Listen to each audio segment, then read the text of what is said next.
force est de constater que les trains directs sont plutôt l'exception. Les ponts du mois de mai approchent, vous avez peut-être prévu un voyage en Europe. Tiens, Madrid par exemple.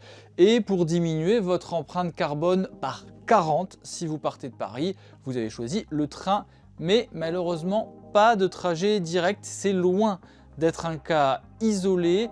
Le réseau Action Climat a étudié les 31 liaisons aériennes les plus utilisées. On a seulement un quart à un tiers des destinations qui ont un train direct. À une époque, vous pouviez rejoindre Madrid ou Venise en train de nuit.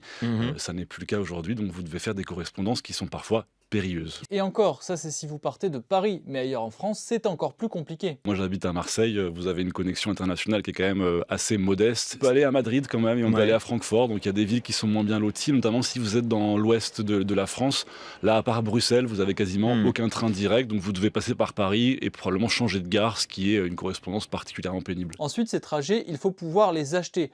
Or, la majorité des Français utilisent l'appli SNCF Connect qui ne délivre pas les billets des autres opérateurs. Si vous allez voir Madrid, Venise, Rome, donc toutes ces destinations dont on parle qui sont particulièrement recherchées, vous trouverez la première partie du trajet sur SNCF Connect, donc pour aller à Barcelone, à Milan ou à Turin, mais vous ne trouverez pas la deuxième partie. Par exemple, en Italie, il y a deux entreprises ferroviaires, Italo et Trenitalia, vous ne trouverez aucune des deux sur SNCF Connect, donc vous pourrez aller jusqu'à Milan, mais vous ne pourrez pas aller ni à Rome, ni à Naples, ni à Florence, ni à Venise, ni nulle part ailleurs. Bon, mettons que vous avez réussi à réserver votre Paris-Madrid, il faut encore ne pas manquer votre correspondance à Barcelone, sinon c'est possiblement pour votre poche. L'ONG, elle, appelle à ce que les consommateurs soient mieux protégés. Il faut absolument qu'au niveau européen, les passagers soient protégés en cas de rupture de correspondance, qu'ils n'aient pas à sortir un seul euro pour arriver à destination. Bon, enfin, autre écueil, la disponibilité sur la liaison Paris-Barcelone, par exemple, l'avion propose 8 fois plus de places